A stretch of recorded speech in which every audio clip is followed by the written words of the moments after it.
I knew I was toast the moment Brandon Hale swaggered into the Monday compliance meeting at our Dallas headquarters, rocking loafers, no socks, and a grin like he just reinvented Excel. "We're sunsetting the old guard," he said, motioning toward me like I was a fax machine. Brandon was 35, fresh off a business podcast binge, and too proud of his MBA from a global program he never named. I was 58, had spent 23 years at Grayson Industrial, keeping us off federal enforcement watch lists. It was end of quarter, just 2 weeks before the Form 86B deadline required for air emissions and chemical storage. It couldn't be e-signed. It had to be wet-signed. By me, not Brandon, not an intern, but he had a vision. Said we were too bloated with legacy systems. When I asked if he'd reviewed our audit trail, he waved me off like a mosquito at his almond milk latte. "We're agile now," he smirked. "And don't worry, Deborah, we'll frame your Rolodex in the break room museum." Let me tell you, compliance isn't sexy. It's ink smudges, late nights, and knowing exactly which section of the Federal Hazardous Materials Act can burn your company to the ground. And those binders he joked about, they kept his bonus intact. By the way, if you're still watching this and haven't subscribed yet, you're freeloading harder than Brandon in a budget review. Hit that button, you keep this channel alive. Anyway, back to the crash. Brandon introduced himself at the all hands like he was keynoting at South by Southwest. "Hi, I'm Brandon. I believe in disruption innovation and breaking outdated rules." The room clapped. Someone even wooed. I sat there wondering which rule he'd break first, chemical hazard policy or HR code of conduct. By Thursday, he started calling me Legacy Debbie in front of the team. "Legacy Debbie. Do we need to print these filings? Save a tree." He'd joke, and the room would nervously chuckle. They laughed because they had to. Not because it was funny, but I knew what he didn't. Every critical form tied to my name, my fingerprint, my wet signature. Not a title. Not a department. Me. I was the only one on the EPA's internal whitelist. If Form 86B wasn't signed by me, the whole operation risked a federal audit, which meant delays, fines, and if they found something, criminal charges weren't off the table. But I didn't argue. I documented. That same day, I opened a new notebook labeled Insurance. I wrote the date. Brandon referred to compliance as boomer paperwork. Deleted 3 credential profiles, laughed when corrected. I kept writing. He shredded a folder labeled MSDS, formaldehyde, like it was junk mail. I nearly screamed. Instead, I just made another note. And the exec team. They were dazzled. Brandon talked fast-dropped buzzwords like grenades and quoted startup blogs out of context. People called him visionary. Maybe he was. But I was the only one who remembered the last time we skipped a carbon filing and nearly got shut down. That was 2009. Brandon would have been in college. Now I was the dinosaur. The expense. The woman who still used a pen. So I waited. I tracked. I let the countdown tick. Then came Friday. Brandon strolled into the conference room holding a can of sparkling water and a printed agenda titled Q3 Optimization Adjustments. Translation layoffs via Canva template. "Deborah, he said your role's being sunset. Operational streamlining." He smiled when he said it. I didn't. I just stood up, walked to my desk, packed 2 binders marked compliance, signed originals into my tote, and logged into our third-party platform. 1 click. I revoked my own credentials. The last federally approved signatory for Form 86B, gone. I left a sticky note on my monitor. "You'll want to call the EPA in 8 days. No goodbyes. No drama. Just silence. And silence. My friends is sometimes the loudest revenge of all. There was no HR rep, no tissue box, no pamphlet titled Next Steps. Just Brandon Hale with his smug grin, a sparkling water can, and the energy of a man who thought this was his Steve Jobs moment. "Deborah," he said like we were bar buddies, "this is tough, but we're making strategic decisions for future growth. Your role's being sunset for operational efficiency." Sunset. He loved that word. Then came the kicker. "Let's be honest, it's just dead weight. We're not running a museum." The words landed heavy. Not because I didn't expect them, but because he said it with that cocky startup guy smile. I didn't react, not because I was stunned, but because I didn't want to scorch the room. Brandon mistook my silence for surrender. He slid a manila envelope across the table. Exit packet. 2 week severance. You've got 1 hour to clear out. Then he strutted off, typing on his phone, probably updating Slack with a fire emoji. When I reached my desk, the air had changed. Quiet whispers, burnt popcorn, and guilt. The interns looked away like I had the plague. Then came the email. Subject line: "Thank you for your service. Best wishes. From Brandon. BCC'd company-wide." Greg from HR rushed over, face pale, like a man who missed a meeting and walked into a funeral.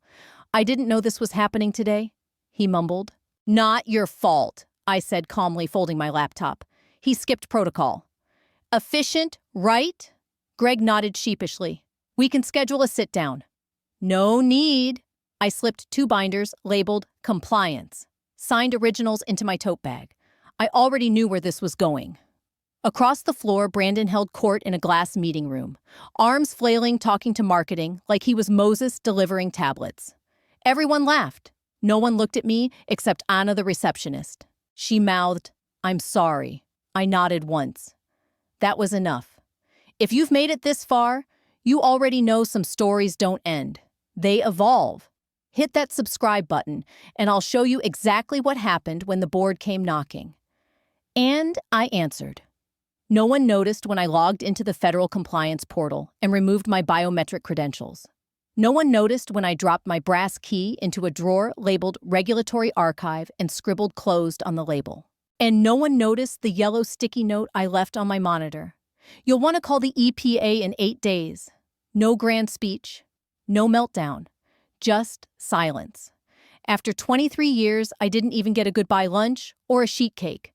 Just a cardboard box, an empty desk, and Brandon whispering to a junior div. Boomers don't get sarcasm. I overheard him again as I passed the kitchenette, sipping something green from a mason jar. She probably thinks we need her to file stuff. It's all digital now, dude. I almost laughed. Almost turned around and told him what Form 86B really requires. But Brandon didn't deserve an explanation. He deserved the fallout. So I looked him dead in the eye, smiled just like my mother used to smile before she torched my father's golf shirts, and said, "Okay." Then I left. Let the countdown begin. The elevator ride down was silent except for the soft rattle of my box wheels and the smug hum of fluorescent lights. I felt like I was being exorcised, rolled out like some cursed relic. Everyone upstairs just wanted me gone without a scene, or worse, without tears. But I didn't cry. I didn't even blink. It wasn't until I reached the parking garage that the rage arrived, not loud, not messy, just hot, focused, like brake fluid on skin. The kind of rage that doesn't throw punches, it files them. Back upstairs, Brandon played the visionary. Meanwhile, I reclaimed my dignity one item at a time. My pen, the one with the broken clip. My reading glasses. My mint tin containing a thumb drive labeled Vendor Contracts Archive.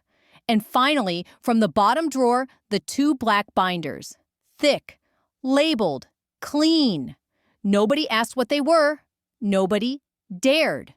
Brandon walked by one last time, tossed over his shoulder, "Don't forget your Rolodex."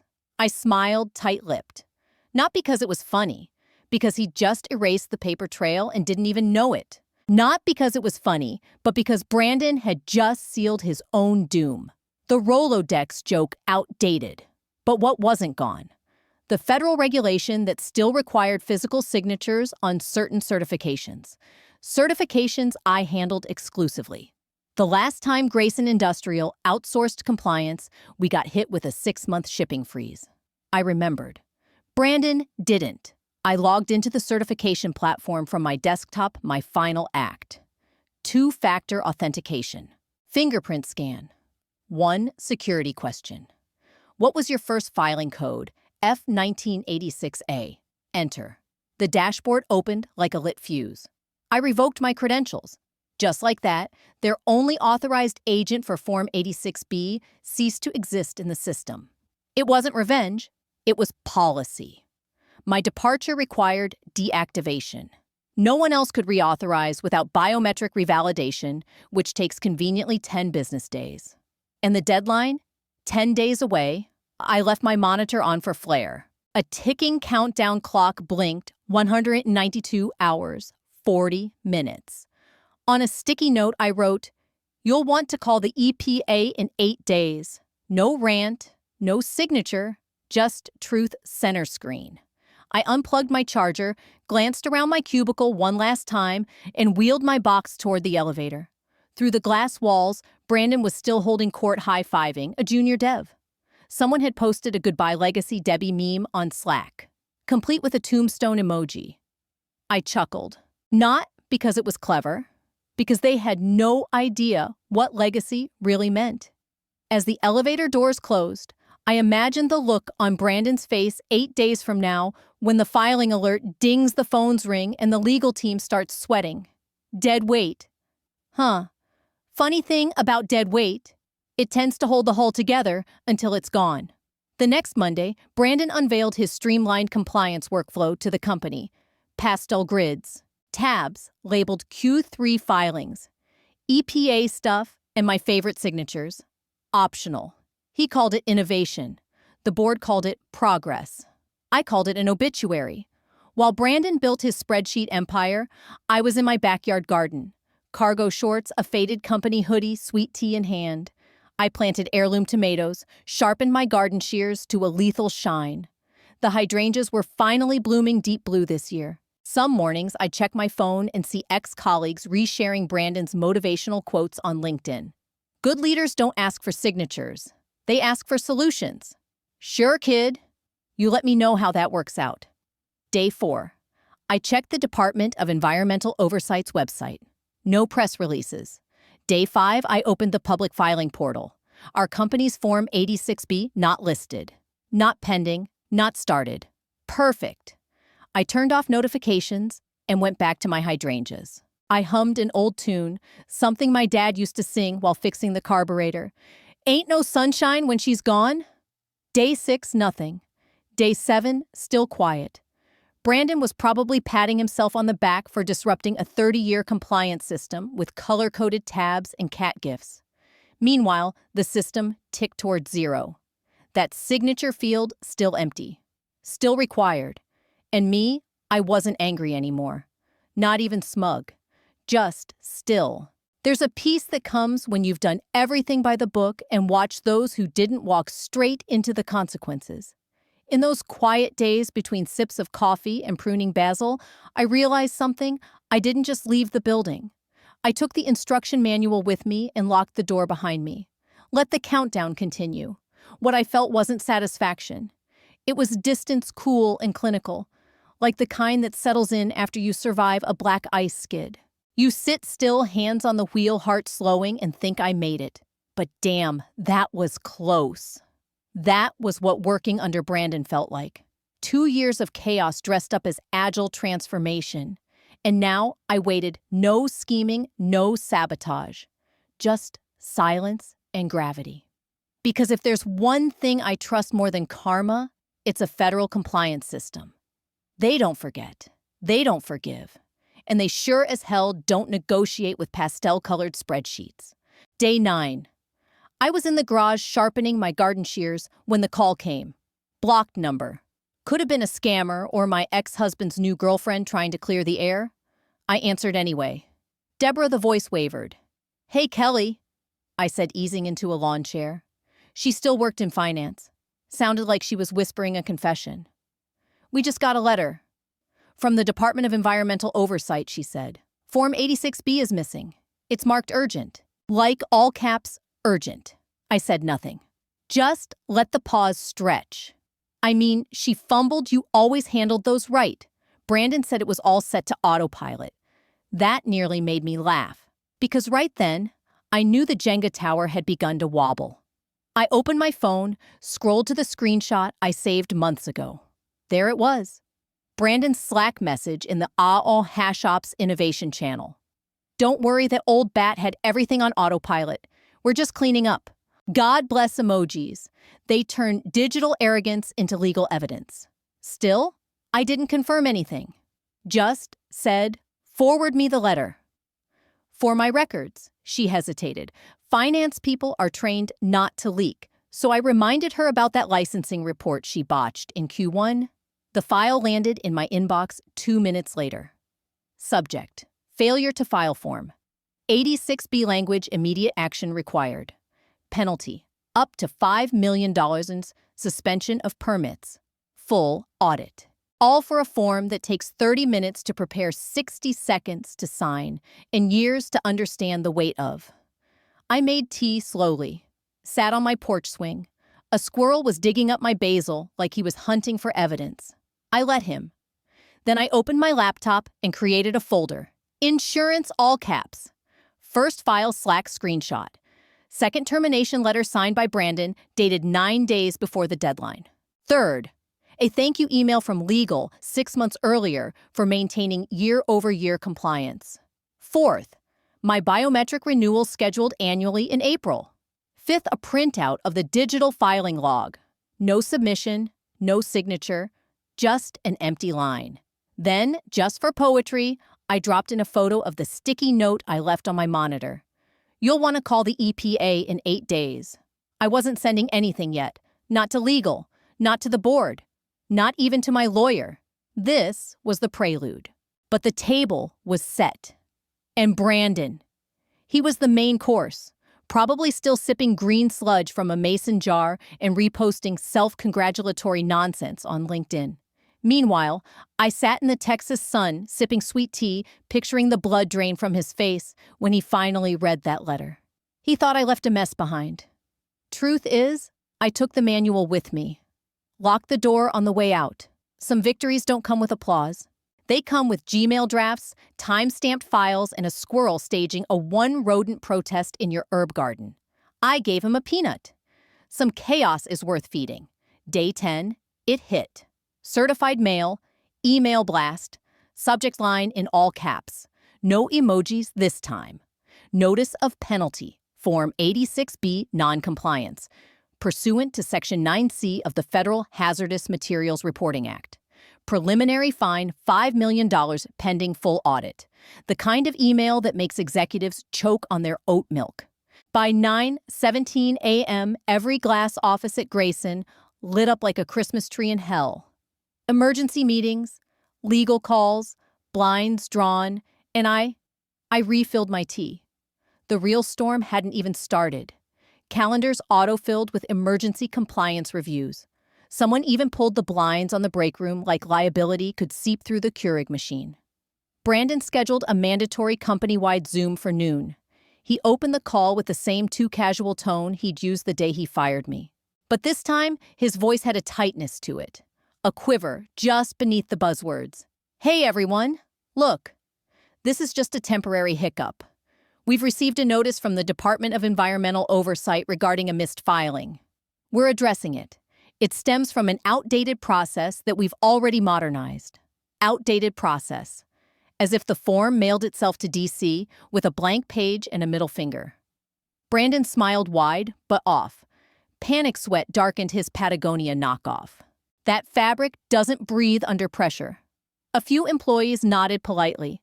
Most stared at their keyboards, calculating how close they were to the blast zone. Then the VP of Legal unmuted. Voice clear. Eyes sharp. Who had federal filing authority, she asked. Boom! The silence could have dropped a satellite. Brandon blinked. Swallowed. Eyes darted off-screen, probably toward a half-finished Airtable tab, labeled something like Compliance Light. He muttered something about shared ownership transition phases, knowledge silos. The VP repeated slower this time. Who had filing authority? By 3:00 p.m. Legal had a timeline, and it was ugly. I wasn't in the building, but I imagined it like a crime scene. Cubicles quiet, printers idle, Slack threads combed like evidence lockers. Then HR called me. 3 times. I let it go to voicemail, each one more desperate than the last. Hi, Deborah. This is Tanya from HR. We really need to speak with you urgently, just to understand your role. As if understanding it now would fix the past. I didn't call back. I watched storm clouds roll in over my backyard instead. The hydrangeas had turned a deep electric blue, the kind you only get from perfectly acidified soil. I smiled. The news hadn't broken yet, but it would. A $5 million fine makes headlines, especially when it involves hazardous materials and a company that thought a spreadsheet could replace a legally binding system. And the best part, I hadn't done a thing. No sabotage, no whistleblowing, no hotline, just silence. A vacuum. And into that vacuum rushed panic finger-pointing and the awful realization that maybe I hadn't been just the paperwork lady. Brandon, with all his smoothies and startup swagger, had finally learned. Sometimes the most dangerous person in the room is the quiet one you fired without reading her job description. I sipped my tea. Let the voicemail stack up. Let the silence speak. Less than 24 hours after the penalty, notice the email started climbing the org chart. Not across the company upward. Straight to the boardroom. The place Brandon thought he'd enter with applause and stock options. Instead, they were sniffing for liability like bloodhounds. $5 million shakes even the coldest suits. Midweek 7:41 p.m. I got a message. No subject. Sent from a private Gmail. Just one line. Deborah, I'd appreciate any clarity you can offer. Discretion guaranteed. Signed only with initials. But I recognized them. Christopher J. Miles, longtime board member. Old school. Still sent Christmas cards. Once told me my penmanship was better than legals. I didn't reply right away. Let it simmer. Then, calm as a woman who's already labeled her canning jars, for fall I sent one PDF. No commentary, no subject line, no C attached. Just a document titled Internal Policy Memo. Federal Compliance Signatory Authority. Dated March 4th, 2017, signed by CEO, 2 VPs, and me. One highlighted section. All federal compliance filings must be signed by Deborah M. Carter, Director of Regulatory Affairs. No delegation or proxy permitted. I didn't need to say a word. While Brandon scrambled with jargon about institutional drift and automation pipelines, the board now had hard proof only I could file that form. And someone else tried, because the department had begun cross-checking the submission logs. Even digital filings leave fingerprints, IP addresses, timestamps, login records. The storm had only just begun. Metadata doesn't lie, especially with federal filings. And sure enough, the last-minute upload of Form 86B by Regulatory Ops. It was missing biometric verification, but not a name. Typed right there. Deborah M. Carter. Filed 9 days after I was terminated. Falsified. Brandon was unraveling faster than a polyester suit in a wood chipper. Reports started surfacing. He was working late, keeping his office locked, yelling at junior analysts for not being proactive. One compliance rep filed a complaint after he slammed a chair into a wall during a meeting. By Friday, he'd reportedly snapped at the VP of Legal. This isn't a firing offense, it's a system glitch, she didn't argue. Just slid a packet labeled Whistleblower Protocol across the table. I hadn't gone to the press, hadn't posted a word on LinkedIn, but I made one call. My lawyer picked up on the first ring. It's time, I said. No need to explain. We prepared for this. I packaged a thumb drive, Slack logs, email chains, my termination letter, the internal memo outlining signatory authority, the original 86B drafts, all time-stamped, neat, irrefutable. I dropped it into a FedEx box with a handwritten note. Open only if they come for blood. Then I unplugged, turned off my phone, and baked a lemon cake from scratch. Not for celebration, not yet. But because lemon cake is best served cold. Like revenge. Like subpoenas. Like the look I imagined on Brandon's face when he realized his optional signature tab just became Exhibit A. I was already 3 steps ahead. Calm. Like a woman who built the house, left the keys under the mat, and watched the new tenant burn it down with a scented candle. By Monday, Brandon was placed on administrative leave, pending internal review. Not fired, of course.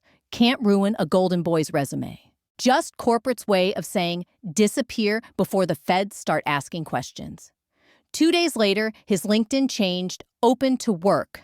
driving innovation through disruption underneath. Excited for the next chapter. No mention of the $5 million fine. No mention of falsified filings. No mention of the woman he'd called dead weight. Just hashtags. Leadership. Yachat agile. Thinking. Compliance matters. I laughed so hard I nearly choked on my tea. The CEO finally emerged from whatever mahogany crypt he'd been hiding in. At the quarterly investor call, he offered not an apology, not even accountability, just vague fluff. Recent events have reminded us of the importance of institutional knowledge, he said, voice as solemn as a priest reading a spreadsheet. We are committed to rebuilding compliance integrity and learning from this experience. Learning. As if this were a pop quiz and not a federal paddling. But then something happened that made me pause. A delivery truck pulled into my driveway. An older man with a clipboard stepped out carrying a bouquet white lilies and soft blue irises. Tasteful. No branding, just a navy ribbon and a small card. Tight slanted handwriting. Clearly rushed. It read, "We didn't know. Now we do." Miles. I stood at the door for a while, holding the flowers. They smelled like apologies. Like boardroom regret. I didn't smile. But I didn't throw them out either. I placed them by the window, let the light hit them, let the truth soak in. They finally understood. I wasn't a clog in the system. I was the system, the lock, the key, the insurance policy they never bothered to read until the fire reached the curtains. And that fire, it was spreading. By Thursday, the media got wind.